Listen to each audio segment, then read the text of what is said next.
Preterit and imperfect are two of the past tenses that we use. It's often confusing because they aren't used for the same actions or events, and it's often hard to know when to use which. So here's some of my examples of when to use preterit and when to use imperfect. And preterit is often our completed actions. It's things that will interrupt other actions, that sort of thing. These will have a definite beginning and end time to them. Whereas when we look at imperfect, these are actions that have no definite end or beginning. The imperfect verbs are used to describe habitual actions, ongoing actions, that sort of thing. It's ongoing.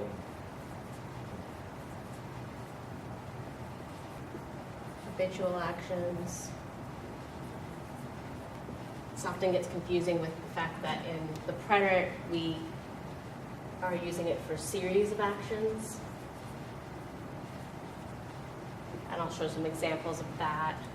And the last thing that imperfect is used for is to tell time in the past. It's like it was 5 o'clock when yada yada.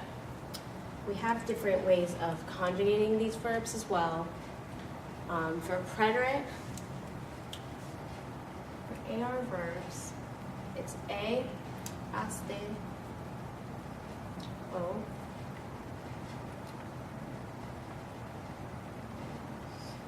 Amos, seis, and then aro.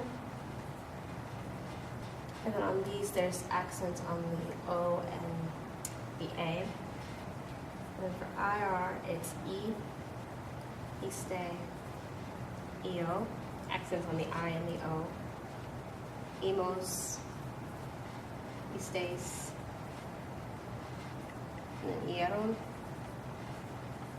And this is the same for ER verbs as well. Then when we have the imperfect tense, we conjugate it with the AR verbs as Abba, Abbas, Abba, Vamos,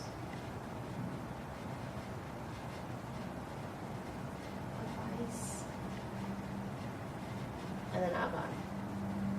So then for IR and ER verbs in the imperfect, conjugate them as ia, ias, ia, imos, iais, and then ian. And these all have accents on the I's. That's a general conjugation of them. With the preterit and imperfect, we often run into some irregulars. The preterit has a list of irregulars that really the only way to learn is to memorize them. There is an awesome song on YouTube that is using the tune of La Cucaracha to sing you the irregulars in the yo form that in the preterit. And those really get stuck in your head. And so when you get to the exam, you really know them. So that's helpful. With the imperfect, you luckily have a shorter list. We have 3 verbs that are irregular in the imperfect. Those are ser, ir, and ver. So ser conjugates to era. Ir conjugates to iba. And ver conjugates to veia. And that's also for verbs similar to ver. They conjugate similarly. So those are the only ones that you have to worry about with the imperfect, which makes it pretty easy. For some examples with both of these being used, oftentimes, like I mentioned before, you've got the preterit, which is an interrupting action, and the imperfect, which is an ongoing action. So you will see the two in sentences together. For example, comíamos en estos, and then oftentimes when you have an interrupting action, you'll have the word cuando, which means when. Say when vas vino. which is one of our irregulars. The sentence would say, we were eating at Estes when Buzz came in. So that's an interrupting action, interrupting the ongoing action, which was we were eating. Let's use another example of this interrupting action, interrupting the ongoing action. So you see this more often. El estudiante estudiaba en la garage cuando su profesor llamó a él. So the student was studying in McGraw-Page when his professor called him. So those are examples of when we use the preterite and imperfect during ongoing actions and then interrupting.